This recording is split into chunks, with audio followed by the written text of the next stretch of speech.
podcast is part of the Sports Social Podcast Network. Football Gods is the podcast where we give celebrity fans ultimate power over the beautiful game. You can hear Ian Brodie choose his ultimate football anthem. I think You'll Never Walk Alone, which is a song about community, being together. I don't think you could have a better song. And understand, above all else, what annoys Nader Manuel has. The player who solely plays for themselves, but from the outside is perceived as being great for the team. Like, some of these guys are the most toxic people you could ever wish to play with. Search the Football Gods wherever you listen to podcasts. Thanks for choosing this free Anfield Index podcast. If you'd prefer to listen to this or any of our other shows without adverts, then now's the time to check out Anfield Index Pro. With AI Pro, you can supercharge your entire listening experience. You'll not only get all of our podcasts without the ads, but you'll have them far faster with our Quick Publish feature available exclusively for subscribers. AI Pro also puts you in the heart of our sound studio, with an option to listen to many of our shows live and interact with the podcasters in real time as the shows are recording. Upgrading couldn't be easier. AI Pro is available on all popular podcast platforms, and we have our own apps for Apple and Android. Just head on over to AnfieldIndexPro.com and get started today. Hello and welcome to the Daily Red, your lunchtime catch-up on all things Liverpool FC and your daily reminder that the Reds are top of the league. Also, 2024 Carabao Cup winners, also in the last 16 of the Europa League with a favourable draw, and also now in the quarterfinals of the FA Cup. Liverpool 3, Southampton 0 in the fifth round game last night. The Reds lined up with Caoimhín Kelleher in goal, Conor Bradley right back, Jarrell Quansah and Virgil van Dijk at centre back, and Costas Tsimikas at left back. In midfield, we had James McConnell and Bobby Clark flanking Joe Gomez in the six. Harvey Elliott, Cody Gakpo, and Lewis Koumas up front. Lewis Koumas getting his first start. Great to see Bobby Clark and James McConnell starting and having two kids, Bradley and Quansah, in the defence as well. AXA very well represented.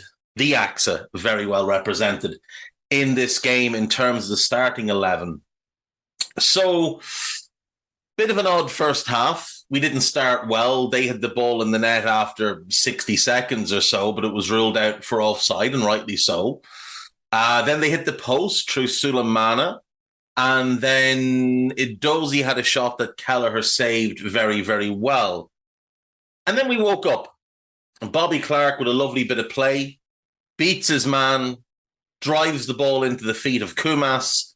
Koumas shifts it, gets it out of his feet, wiggles a bit of space, and from the edge of the area drives a shot into the bottom corner. 44 minutes, and the Reds are 1-up, and Lewis Koumas is celebrating a debut goal. And that kid has been, by all accounts, very, very impressive in the academy. He is, of course, another one of our academy kids who is the son of a former professional. In his case, it's Jason Koumas. And just in case you were wondering, Jason Koumas was 15, about to turn 16 4 months later when Everton last won a trophy. So Jason Koumas, 15 when Everton last won a trophy, and his son Lewis now scoring for Liverpool. Into the second half, we made one change at half-time. Ibou Konate came on for Virgil van Dijk. Everybody had expected that to be the case. And the Reds just got themselves very, very excited after that.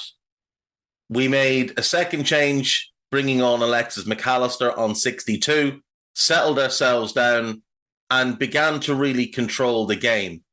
Jayden Danns came on for Lewis Koumas on 63 minutes. And then on 73 minutes, he made it 2-0. This is a lovely goal. Harvey Elliott picks the ball up, plays a gorgeous reverse pass into the box. And Jayden Danns, in what reminded me of Fernando Torres, with the perfectly timed run and then the perfectly timed chipped finish over Lumley in goal. Absolutely gorgeous goal from the Reds. From there, Trainiani came on for Harvey Elliott, 16 years of age. Now, I'm sure if we check in with the Boffins at the Manchester United and Chelsea fan bases, they'll tell us that he's probably not a kid and he's not homegrown, but only came anyway for his debut. And 10 minutes later, we were 3 up. It was an Alexis McAllister clipped cross into the box after him and Bobby Clark pressed really well towards their left corner flag. It's half-headed clear, drops to Conor Bradley. Bradley gets the ball out of his feet, hits an awkward shot with the outside of his right boot that is going into the bottom corner. Keeper does well to save it, but Jayden Danns reacts before anybody else and slams it home to make it 3.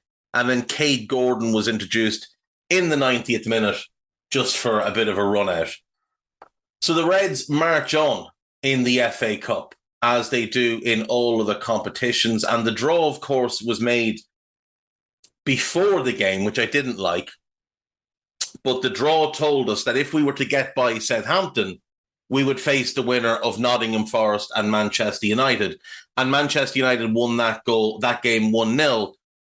With a goal that's a little bit controversial and has rightly got people drawing comparisons to the goal we had disallowed at Wembley.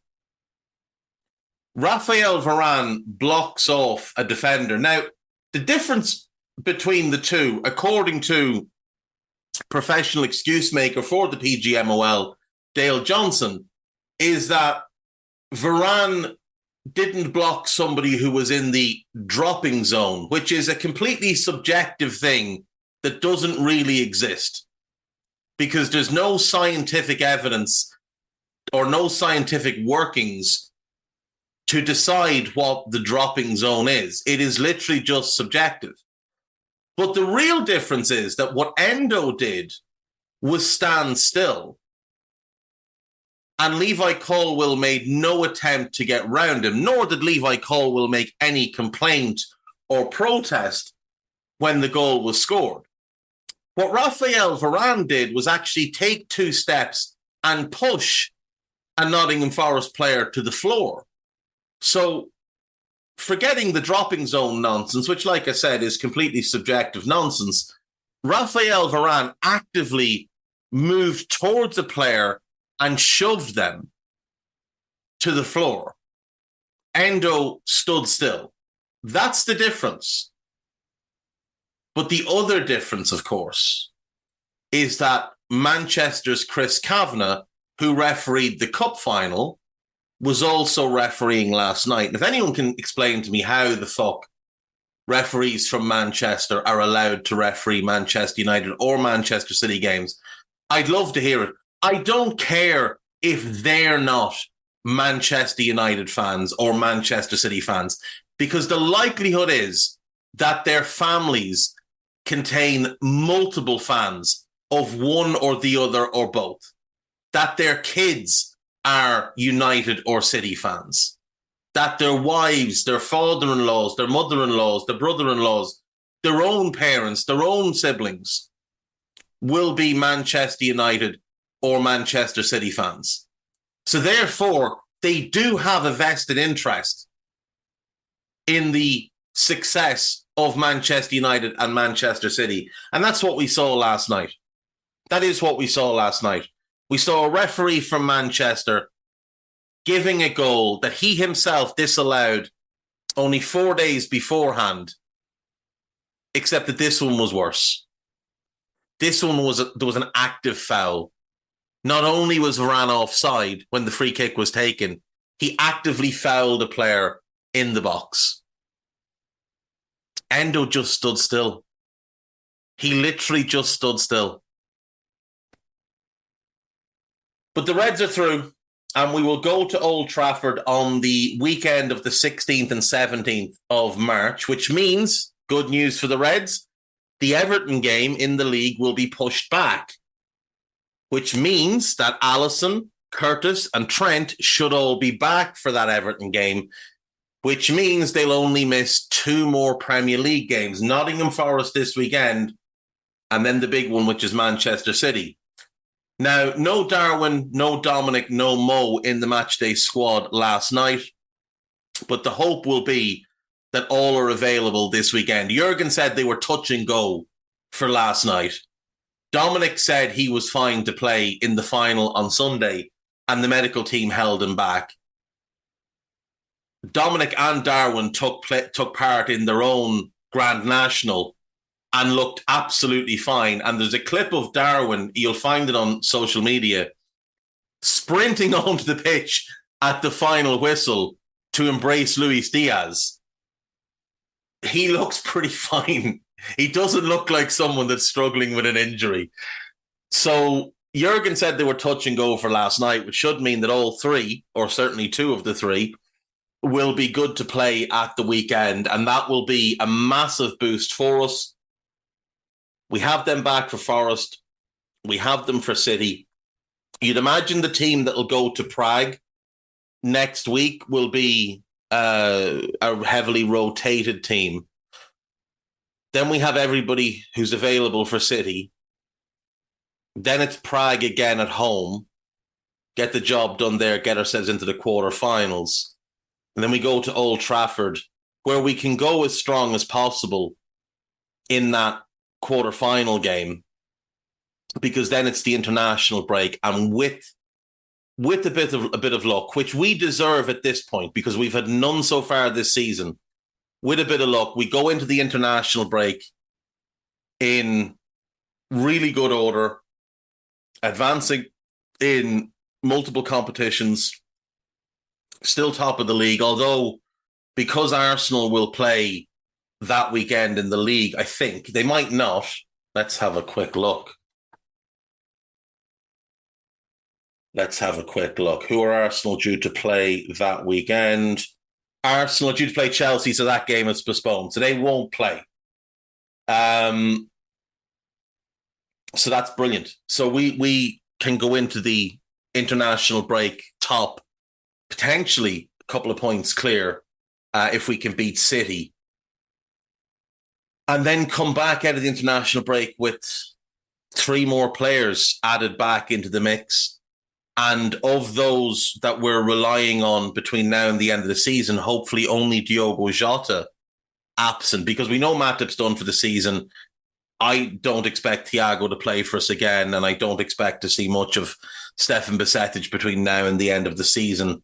Now, if he comes back, he might play a European game, but it'll be from the bench. I think he's going to be down the pecking order as well, because Clark and McConnell have been playing so well. So he's going to have to reestablish himself. We saw the same thing with Cade Gordon.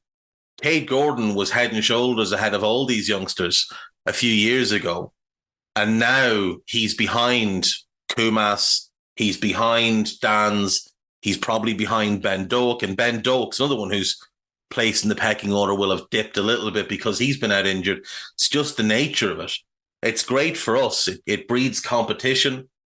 It breeds players having desire, having something to play for, something to perform for, needing to prove themselves. We run a very tight ship at our academy where, you know, the maximum contract anyone in the academy is getting pays 50 grand a year, which is good money to a normal person. But for a footballer, it's peanuts.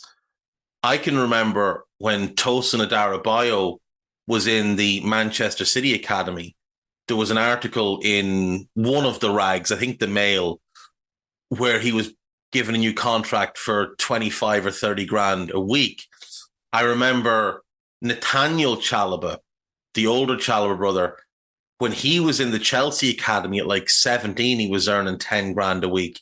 Ruben Loftus-Cheek was earning 20 grand a week at 18. We're paying 50 grand a year. There's also very strict rules on what car the players can drive when they're in the academy. There's an engine capacity limit of 1.3 litres, which means that they're driving around in Micras, I don't think the Focus comes in a 1.3. So it's small runaround cars, giving them, they've got wheels, they've got that bit of freedom, they've got that bit of responsibility, but it keeps them humble, it keeps them grounded. These are as a dickhead once said, these are world-class basics. This is why we see our players coming through and being so hungry. This is why they're all performing the way they are, because they're striving to get out of the academy and into the first team, where they've got something to play for, they've got opportunity. It's why our wage structure, even though, we have paid far too much money to certain senior players over the years, it's why our wage structure is something that other clubs try and replicate, because we're very, very strict with how we operate. So we'll play United away. You'd imagine, given the other games in the FA Cup are City, Newcastle, Wolves, Coventry, which is, to be fair, it's a derby, Midlands derby, Chelsea, Leicester. You'd imagine City, Newcastle is probably a 5:30 kickoff on a Saturday, and then Liverpool United will be the main game on the Sunday. The Premier League games that are scheduled to go ahead that weekend: Burnley, Brentford, Luton Forest, Fulham against Tottenham, and West Ham Villa. And West Ham Villa is scheduled for the early kickoff. Actually, as I look at it, Fulham Tottenham is scheduled to be a late kickoff. Maybe Newcastle against City is an 8 p.m. kickoff on the Saturday, because there is a 5:30 game schedule. So maybe it's an 8 p.m. kickoff on the Saturday. And then I think we'll be the 4 p.m. kickoff on the Sunday. So we'll play United then. And then obviously we've got to go to Old Trafford again this season. That's on the 7th of April, when hopefully we'll have Trent, Ali, and Curtis back. By then, they should have been back for the Brighton game. They should have been back for the Sheffield United game, although I'd imagine we'll rest a few players for that one, which really does, that little run there, like that could have been difficult, but having Sheffield United in the middle as opposed to a tougher game means that we can go full strength Brighton, rest up some players against Sheffield United, go full strength into Manchester United, and then we play Crystal Palace a week later, but I'd assume there'll be Europa League quarter-final in between them. And then we're Fulham away the following weekend, and I assume there'll be the second leg of the Europa League in between those. So it is all coming up well for the Reds. I have to say, last night was just, it's such a good time to be a Liverpool fan. Like, you'd be absolutely delighted with yourself. We're top of the league in a season that was to be a season of transition, a season that was to be year one of a rebuild. Now, obviously, Jurgen leaving means that he wasn't going to be at the club to oversee the rebuild or oversee the completion of said rebuild, which, it will still be ongoing come the summer regardless. But we're top of the league, ahead of schedule. And people can say, oh, well, they're the third best team. Like, it's nonsense. We've had the hardest schedule so far, hence we have the easiest of the three run-ins on paper. We've had by far the most injuries of the three. We've had by far the most injuries to starters of the three. And yet we're still top. And people are saying, oh, well, Arsenal look the best team right now. Great. Brilliant. It's February. Now is not the time to look like the best team. April and May, that's when you want to look like the best team, because that's when the title's won. This is just the foreplay part of the season. It's when we come back after the international break with 10 games left in the league. That's when the title race starts. It's not now. So if Arsenal, for want of a better phrase, are blowing their load in February, brilliant. Absolutely brilliant. Let them. Let them batter a bunch of crap teams because their run-in is really tough. Theirs is by far the toughest run-in. And if we look back to last season, in February, they beat Villa comfortably. They beat Leicester. Then in March, they hammered Everton. They beat Bournemouth. They hammered Fulham, hammered Palace. First game in April, they hammered Leeds. And then what happened? After doing all of that in February, March, what happened? In their last 9 games, they won 3 of them and bottled the title. So let Arsenal batter teams in February and in March. Let them. That's a sign of a team that doesn't know how to win a title. They're not pacing themselves. If you watch Arsenal play this season, like, we're managing our way through games. We've had a lot of games this year where we've had a bad half and then just come out and got the job done second half, or got the job done first half and managed our way through the second half. Arsenal are playing at maximum capacity for 90 minutes every week. And it's taken their very best in games that they've won by 1 goal. Like, they were having to play at their very, very best to beat Brentford away, to beat Brighton at home 2-0, to beat Forest away 2-1, to beat Everton away 1-0. That was the best they had. They were at maximum capacity. So when the squeeze starts after the international break, that's when it'll become really interesting. Because in the last 2 seasons, they've bottled it. Note that City are not in any way playing close to their best, grinding their way through, taking their time, understanding how to win a title. You look at City's last couple of league games, 2-0 over Everton, they weren't great.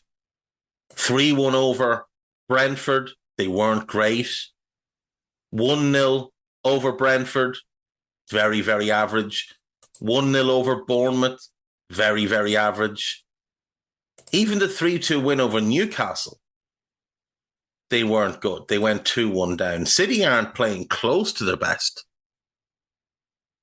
We're not playing at our best because we've had so many injuries. So us and City have levels to go up. Arsenal don't. They can only go one way, which is down.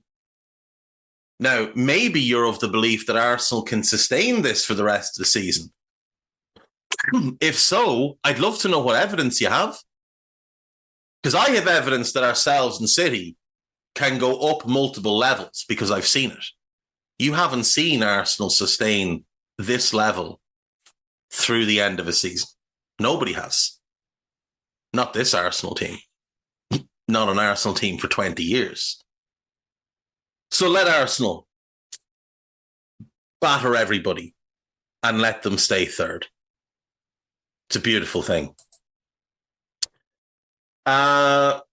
This is Anfield have a bunch of stuff off the back of last night's game.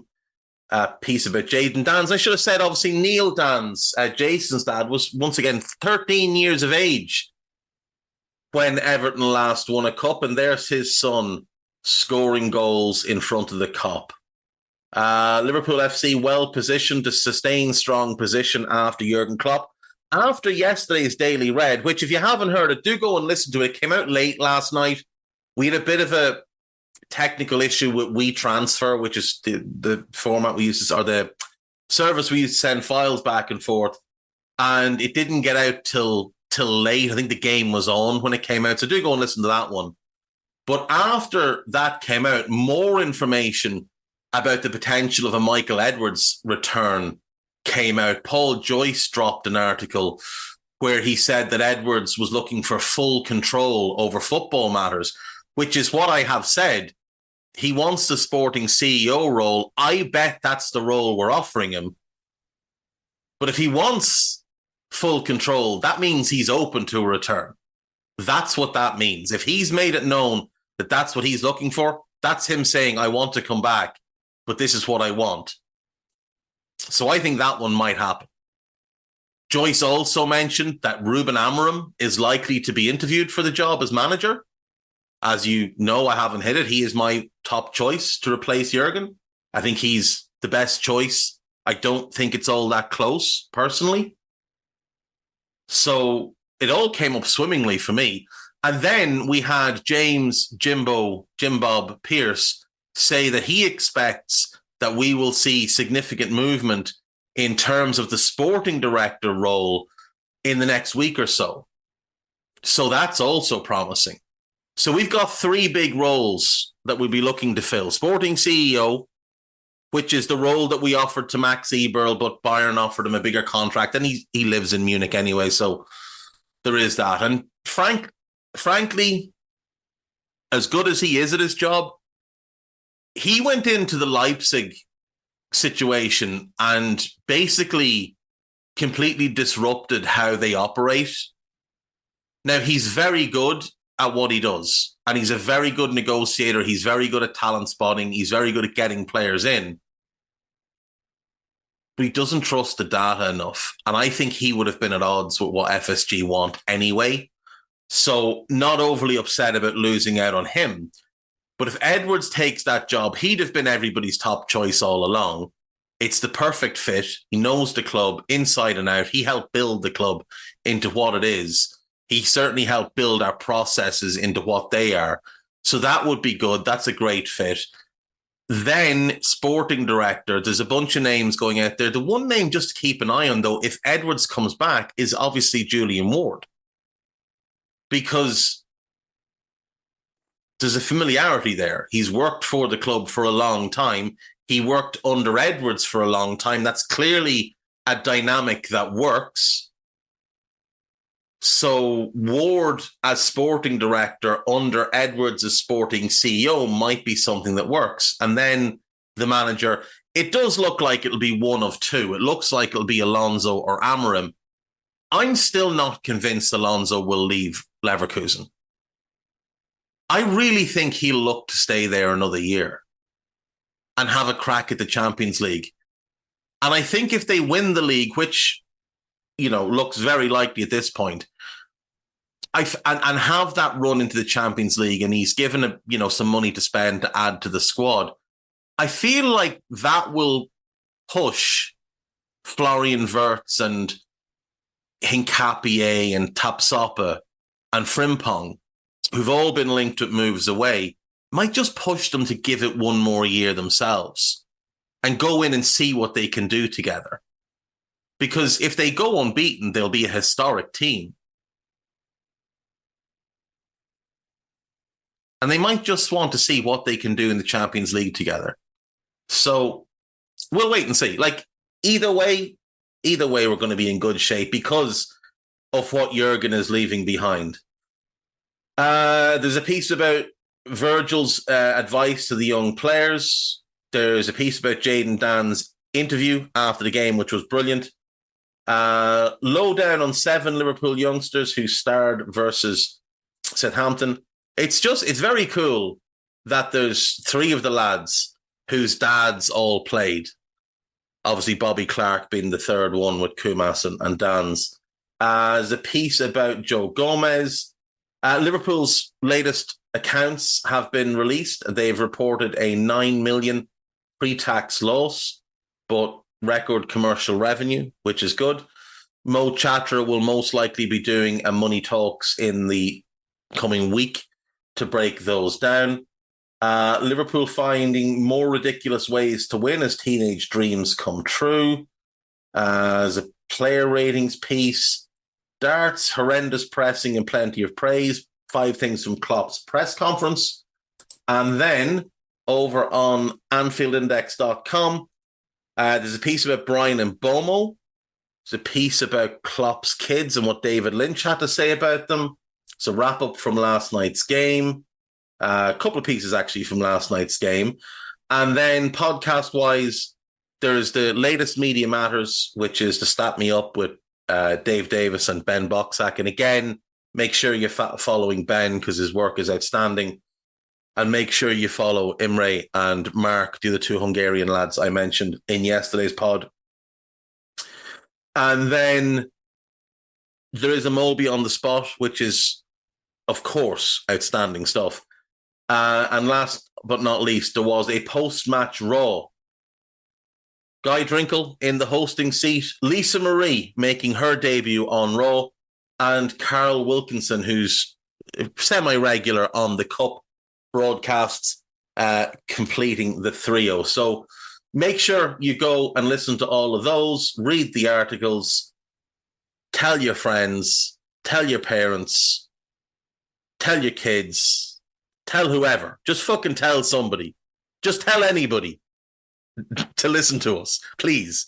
And then make sure you listen to Buzz as well. We're recording tonight, so we're going to do a season wrap-up on True Detective. We've done all 6 episodes, broken them down in depth. Make sure you listen to those. If you've watched the show, they're a really good companion. And we're going to do another list show for a bit of fun.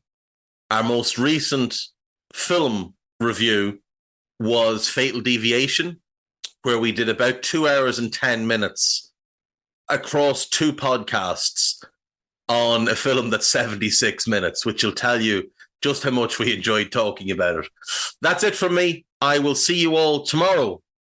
The Reds are top of the league and going for it all. Bye-bye. We hope you enjoyed listening to this Anfield Index show. Please be sure to subscribe to our channel so future podcasts find their way to your device automatically. There's nothing quite like fan engagement, and we'd love to know what you think of anything discussed on this show. The best way to get in touch is over on our free Discord community, where both podcasters and listeners debate the hottest LFC topics 24/7. Sign up free now at AnfieldIndex.com/Discord. You won't regret it. You can also follow us on Twitter at Anfield Index and find us on Facebook by searching for Anfield Index.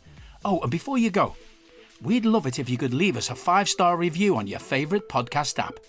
It only takes a couple of seconds, and it means the world to the people who create these free shows.